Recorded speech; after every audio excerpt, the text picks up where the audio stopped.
All right, this is how we're gonna do our hip hinge continuum. So you're gonna start off seated on a bench. The lower the bench is, the harder it is. So if you're feeling blocked in your hips, or every time you move forward and back, you round your back and can't stay in your hips, it's probably because the bench is too low. So keep that in mind. You can stack yoga blocks, higher up chair, it's not a bench, plenty of different ways to mess around with that. Now, the first thing that we wanna do is just establish what it feels like to train up and just get as tall as you possibly can. What I'd like you to do is take your thumbs and put them right here where you can feel that part of your ribs, and then put your other middle finger, index finger down where like the bony part of your hip.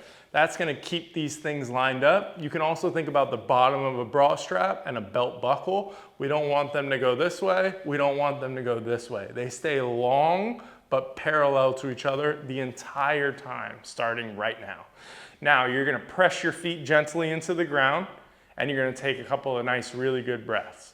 Every inhale, imagine your rib cage is expanding like this, front to back, east and west, and you're able to just get taller and taller with each exhale. Every exhale, you exhale and your waist gets tighter without you losing any height. So you're staying tall the entire time. Really lock this in, because if you start off in a position that's maybe tucked under, or you're too arched and your upper back is pushed forward, wherever you go forward or back, it's not gonna go that well, okay? The other thing is, if you find yourself being someone who is very extended, reach your elbows forward more, and that will bring this back more. There you go. And then now you can open up your upper back a little bit more. Yeah, that looks better for you too.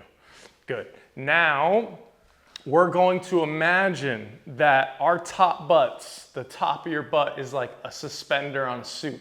So it's up and over your shoulders. You're going to gently slide forward very slowly. As you do it, your sit bones are sliding back under you, and you're gonna pause right here. Just stay here and breathe. So in this position, I want you to almost think about the top of your butt is being pulled up and over your shoulders, and your abs are staying tight in the front. It should feel like you're really challenging them. Every single time you exhale, you're not necessarily moving more, but you're almost trying to get the top of your butt to come up a little bit. There you go. And I want you to feel what the top of the butt does to the sit bones. So your sit bones right under your butt cheeks, it should feel like they're sliding back and they're sliding out, like they're getting wider too. So it's allowing you to contract more of the butt to pick it up. Hold there, do the longest exhale you can, pause after your exhale. Now, if you're a guy who's doing this, it's really probable that when you sat down, you had your sit bones tucked under you a little bit, like tight groin. So try to almost think, as funny as it sounds, to spread your butt cheeks and let them open up in this position so that they're not tucking under and keeping your butt very small. Let them open up so that you can stay long and really get into your hips. Now, that's position number one going forward. We're gonna keep our length in our spine. We're gonna do another inhale, longest exhale you can. Now hold your breath and start to rock all the way back. Nothing in your spine should move.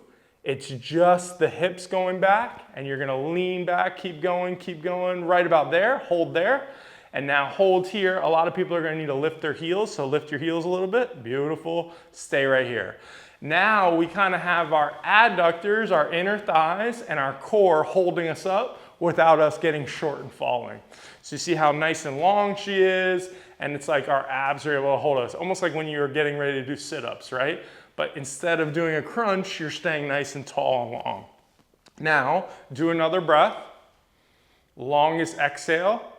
Now, staying empty, rock all the way forward, almost like your sit bones are pulling back and out. Good, good, good. Very nice. Now stay here, take another breath. Exhale. Now staying empty, rock back.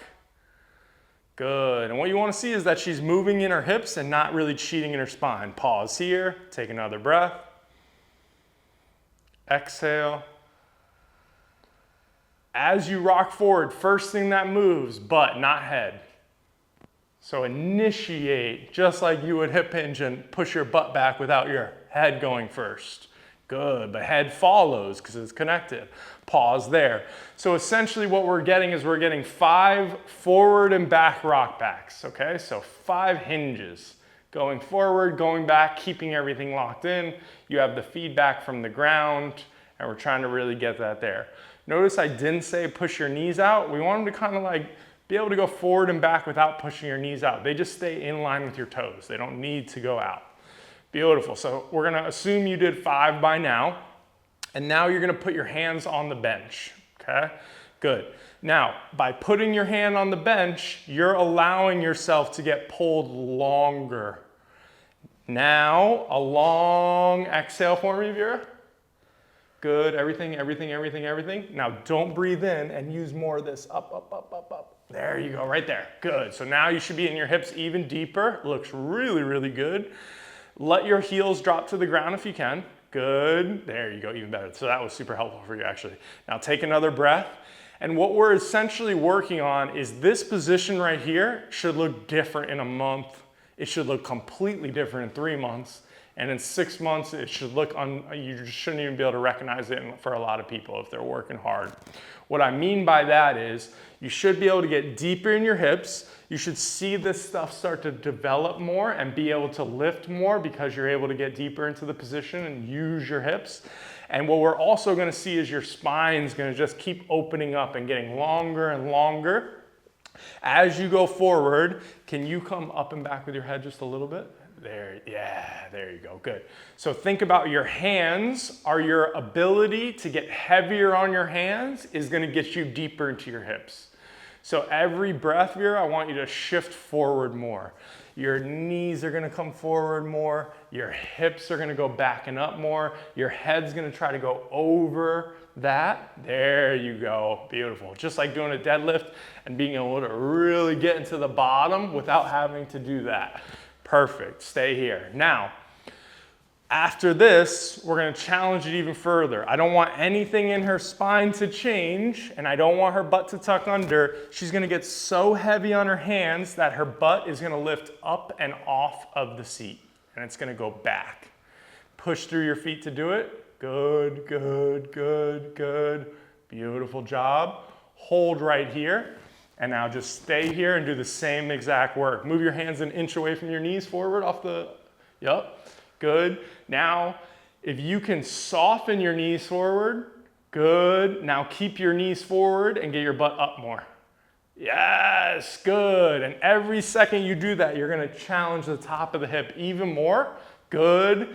Now, get the knees forward a little bit more. Good. Now get the butt up and back a little bit more. Good, higher, higher, lift them up, you got it, good, right there. It's okay to feel your hamstring stretching, and we definitely want to feel the top of the butt working and your core working here. So you can go through that process. Now straighten your knees out almost and let them come back. Yep, good, now but you stay forward. Right there, good. Now you have an even bigger stretch in your hamstrings. Now keep your butt here, but let your knees bend forward. There you go, good. Now stay there, and that should be even more challenge on the hips. Now, without your knees moving back at all, stand up nice and tall. Finish the hip hinge by presenting your hips forward, beautiful, and then just walk it off. Good job. Okay, so that's how we're gonna do the hip hinge continuum. I know it's a lot. There's a lot of room for you to customize and do it for yourself. Essentially, we want you to cleanly rock forward and back, just like we want you to cleanly hinge without having to move all through your spine.